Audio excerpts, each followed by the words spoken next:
नमस्कार साथियों। आज का प्रश्न है भारतीय एवं पाश्चात्य रंगमंच की अवधारणा, उद्भव और विकास का वर्णन करें। ये जो प्रश्न है काफी इंपॉर्टेंट प्रश्न है जो एग्जाम में पूछे जाने की पूरी संभावना है। तो चलिए बिना देर किए आज के इस वीडियो में बिल्कुल आसान से आसान शब्दों में समझने का प्रयास करते हैं। आप केवल इस वीडियो को पूरा देख लोगे ना तो आपको आसानी से याद हो जाएगी, आपको रटने की कोई आवश्यकता नहीं है। क्वेश्चन है कि भारतीय एवं पाश्चात्य रंगमंच की अवधारणा एवं उद्भव एवं विकास का वर्णन करें। आपको इसमें पूछा गया है कि भारतीय और पाश्चात्य रंगमंच की अवधारणाएं क्या है। इसके बाद आपको इसमें बताना है कि भारतीय एवं पाश्चात्य रंगमंच का उद्भव कब हुआ, भारतीय एवं पाश्चात्य रंगमंच का जो है विकास किस प्रकार से हुआ। तो इस प्रकार से यहाँ पर आपको पूछा गया है भारतीय एवं पाश्चात्य रंगमंच की अवधारणा दें, फिर उद्भव बताएं और विकास का भी वर्णन करें। तो सबसे पहले आपको इंट्रोडक्शन देना है। रंगमंच में जो है नाटक के माध्यम से मानवीय भावनाओं और विचारों को दिखाने का सबसे अच्छा तरीका है। इसका प्रयोग मूल रूप से मनोरंजन और समाज में जागरूकता फैलाने के लिए किया जाता है। यानी रंगमंच का मतलब है नाटक। नाटक के माध्यम से जो मानव के भावना होता है, जो मानव के विचार होता है, इनको जो है दिखाया जाता है कोई भी स्टेज पर, कोई भी रंगमंच पर। इससे क्या होता है, तो इससे जो है लोग मनोरंजन करते हैं। और जो नाटक होता है ये केवल मनोरंजन का साधन नहीं है बल्कि समाज में जागरूकता फैलाने के लिए भी जो है ये महत्वपूर्ण है। समाज में जागरूकता फैलाने के लिए चाहे भारतीय साहित्यकार हो या पश्चिम के साहित्यकार हो, उन्होंने रंगमंच का सहारा लिया। जहां एक तरफ जो है भारतीय रंगमंच में धर्म, दर्शन और संस्कृति से गहराई से जुड़ा हुआ है, वहीं जो पाश्चात्य रंगमंच है व्यक्तिवाद और तर्कवाद पर आधारित है। यहाँ पर कहा गया है कि जो भारतीय रंगमंच है यहाँ पर धर्म, दर्शन और संस्कृति को जो है हमेशा स्टेजों पर दिखाया गया है ताकि जो है समाज में एक अच्छा संदेश पहुंचाया जा सके, एक अच्छा संदेश फैलाया जा सके। भारतीय साहित्यकारों ने जो है रंगमंच पर यानी स्टेज पर जो है धर्म, दर्शन और संस्कृति के ज्ञान को दिखाया। जबकि हम अगर बात करें पश्चिम रंगमंच में, तो पश्चिम का मतलब है यूरोप के लोगों के द्वारा। तो पश्चिम के जो साहित्यकार थे उन्होंने जो व्यक्तिवाद है और जो तर्कवाद है उसको ज्यादा महत्व दिया। व्यक्तिवाद का मतलब होता है जो मानव है उनको ज्यादा महत्व दिया जाए, मानव को स्वतंत्रता दिया जाए, उनको जो है किसी भी प्रकार से प्रतिबंधित नहीं किया जाए। और तर्कवाद का मतलब है कि जो सत्य है, जो सही है, उसी नियम को लागू करनी चाहिए समाज में। दोनों ही रंगमंच अपने समाज के दर्पण है जो समाज के साथ साथ विकसित हुई है। पाश्चात्य रंगमंच और भारतीय रंगमंच जो है अपने अपने समय के दर्पण माने जाते हैं जो समय के साथ साथ जो है विकसित हुई है।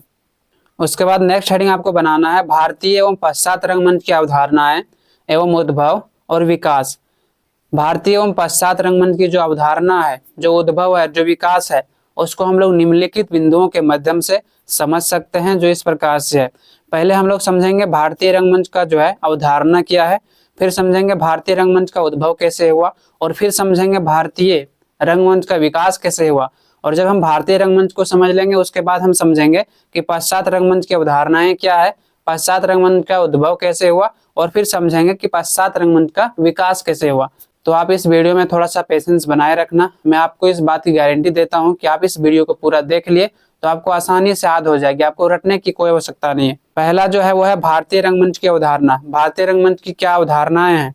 भारतीय रंगमंच जो है धर्म, दर्शन और सामाजिक जीवन से गहराई से जुड़ा हुआ है।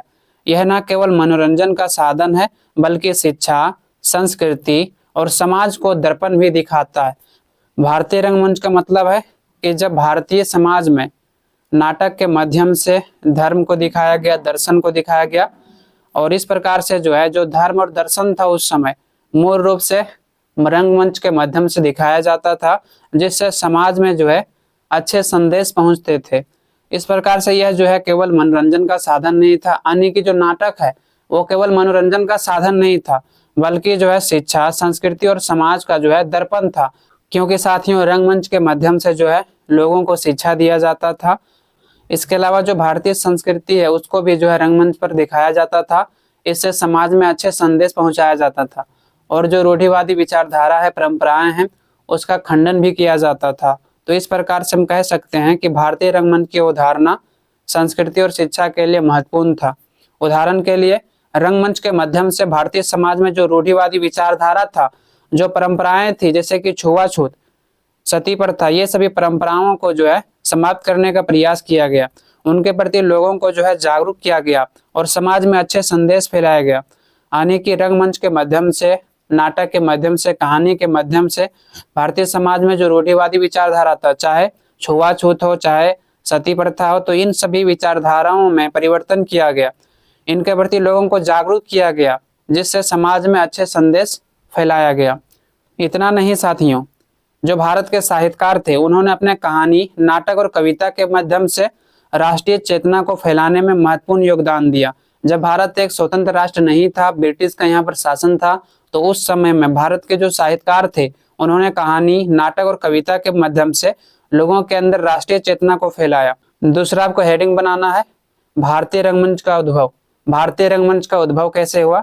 भारतीय रंगमंच का आरंभ जो है भरत मुनि की कृति नाट्य शास्त्र से मानी जाती है। भारतीय रंगमंच का आरंभ कब से माना जाता है? तो यह माना जाता है कि जो भरत मुनि थे उन्होंने जो है अपना नाट्य शास्त्र लिखा और वहीं से भारत में नाटक की शुरुआत होती है, कहानी की शुरुआत होती है। उनकी रंगमंचीय अवधारणा में जो है धार्मिक भाव प्रमुख थे और यज्ञों का योगदान महत्वपूर्ण था। भरत मुनि जी के जो नाट्य शास्त्र था उसमें जो धार्मिक भाव था उनको दिखाया जाता था। उस समय जो यज्ञ होते थे उनको दिखाया जाता था नाटक के माध्यम से। जब पहली बार नाटक का अभिनय हुआ तब जो उस समय दानव था उन्होंने बाधा डालनी शुरू कर दी। इंद्र ने इन दानवों को जो है हरा दिया, जबकि जो ब्रह्मा जी थे उन्होंने एक विशेष नाट्यगृह यानी रंगमंच बनाने का आदेश दिया, जिसमें विभिन्न देवताओं को विभिन्न कार्य सौंपे गए। यानी इसका मतलब ये है कि जब पहली बार नाटक खेला गया, नाटक का अभिनय किया गया स्टेजों पर, तब जो दानव लोग थे उन्होंने इसमें बाधा डालना शुरू कर दिया। जैसे कि कहते हैं ना दोस्तों, जब आप अच्छे काम करते हो तो आपको कोई ना कोई बहकाता है, और गांव समाज में ये भी चलता है कि जब आप गलत काम करते हो तो इसका मतलब है कि शैतान ने आपको बहकाया है। उस समय भी जो है जब अच्छा काम होता था तो उस समय जो दानव लोग होते थे, जो भूत प्रेत होते थे, वो जो है उसमें बाधा डालना शुरू कर देता था, ताकि जो काम किया जा रहा है मानवों द्वारा वो सफल ना हो सके। और उस समय जो इंद्र जी थे, इंद्र किसको कहा जाता है? तो हिंदू धर्म में आप सभी को पता है कि जो प्रमुख देवता थे उनको इंद्र जी कहा जाता है, इंद्र भगवान कहा जाता है। ये जो है सभी देवताओं के राजा थे। और ब्रह्मा जी कौन थे? ब्रह्मा जी जो है जिन्होंने ब्रह्मांड को बनाया है, जो सृष्टि का निर्माता है, उसे जो है ब्रह्मा जी कहा जाता है। तो ब्रह्मा जी ने जो है एक विशेष नाट्यगृह बनाया, यानी रंगमंच बनाया, स्टेज बनाया, और इसके माध्यम से जो है देवताओं को विभिन्न प्रकार के कार्य सौंपे गए। जैसे कि भरत मुनि ने जो है 3 प्रकार की रंगशालाओं का वर्णन किया है। जो भरत मुनि जी थे उन्होंने जो है जो रंगमंच है, रंगमंच बनाने के तरीका के बारे में बताया। और उस समय 3 प्रकार के रंगमंच बनाए जाते थे। आयताकार हो गया, जैसे कि जो है आयताकार बनाया जाता था, रेक्टेंगल, वर्गाकार बनाया जाता था स्क्वायर के रूप में, और त्रिभुजाकार बनाया जाता था ट्रायंगल के रूप में। तो इन 3 प्रकार से जो है स्टेज उस समय बनाया जाता था, रंगमंच बनाया जाता था। इतना ही नहीं दोस्तों, उस समय जो रंगमंच बनाया जाता था शुभ मुहूर्त पर बनाया जाता था, जिसमें खंभों और दीवारों की भी सजावट शामिल थी। जब भी कोई भी नाटक खेला जाता है स्टेज पर तो स्टेज पूरी तरह से सजाया जाता है। तो उस समय भी जो है जब स्टेज बनाया जाता था, जब रंगमंच बनाया जाता था नाटक खेलने से पहले, तो वहां पर जो है स्टेज को पूरी तरह से सजाया जाता था। भारतीय रंगमंच का जो तीसरा है वो है भारतीय रंगमंच का विकास। भारतीय रंगमंच का उद्भव प्राचीन काल में हुआ, जहां धार्मिक और सामाजिक अवसरों पर नाटक का अभिनय किया जाता था। भारतीय समाज में जो है रंगमंच का उद्भव कैसे हुआ? तो यह माना जाता है कि प्राचीन काल में जो है जो हमारी धर्म थी, उनके तौर तरीके थे, उनको जो है मंच पर दिखाया जाता था। और इस प्रकार से जब भी कोई त्यौहार होता था उस त्यौहार को मंच पर दिखाया जाता था नाटकों के माध्यम से। वैदिक मंत्रों और धार्मिक कार्यों को जो है नाटकीय रूप में प्रस्तुत किया जाता था।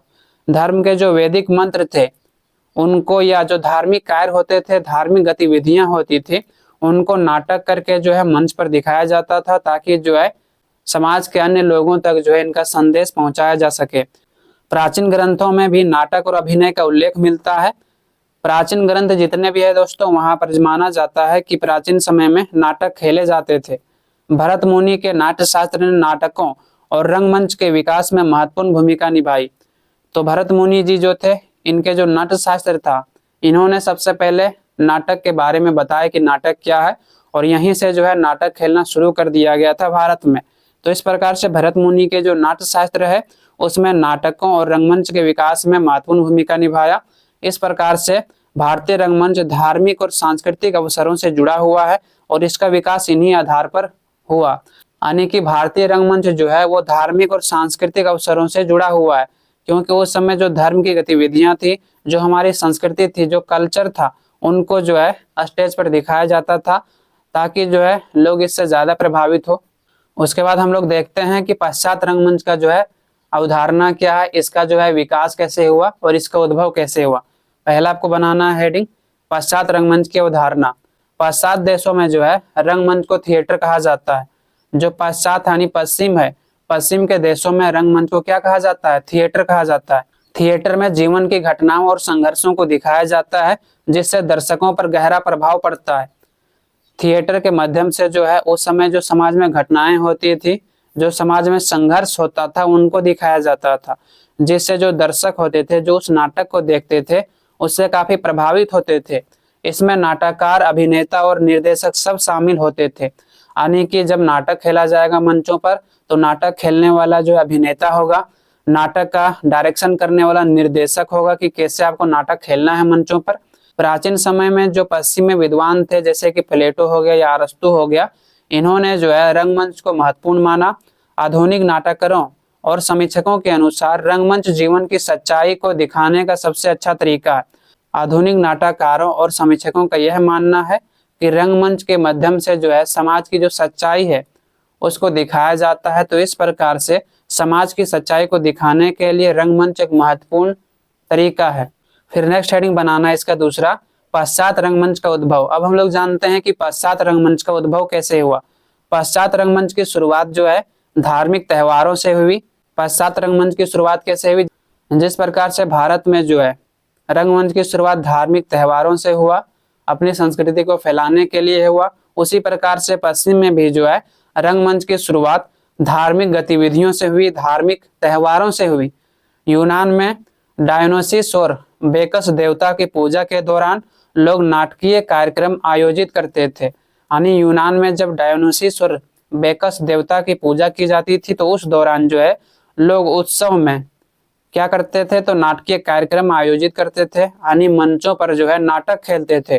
थिएटर ऑफ डायोनिस में नाटकों का प्रदर्शन हुआ और दो नाट्य रूप विकसित हुए। यानी कि पहली बार जो है पश्चिम में थिएटर ऑफ डायोनिसिस में जो है नाटक खेला गया, नाटक का प्रदर्शन किया गया और इस प्रकार से दो नाट्य रूप विकसित हुआ जिसे कामदी कहा जाता है। कामदी का मतलब आप जिसे आज कॉमेडी के नाम से जानते हो ना, उसे पहले कामदी कहा जाता था और इसकी शुरुआत पश्चिम से ही हुई।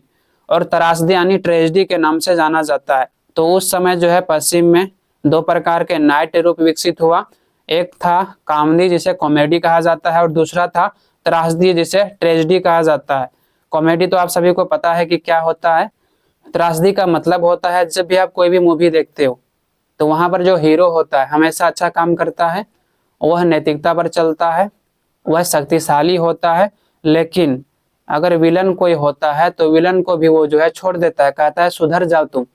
जब नायक के द्वारा जो है विलन को छोड़ दिया जाता है तो ऐसे स्थिति में विलन जो है नायक के फैमिली को ही जो है बर्बाद कर देता है, उनके सभी की हत्या कर देती है।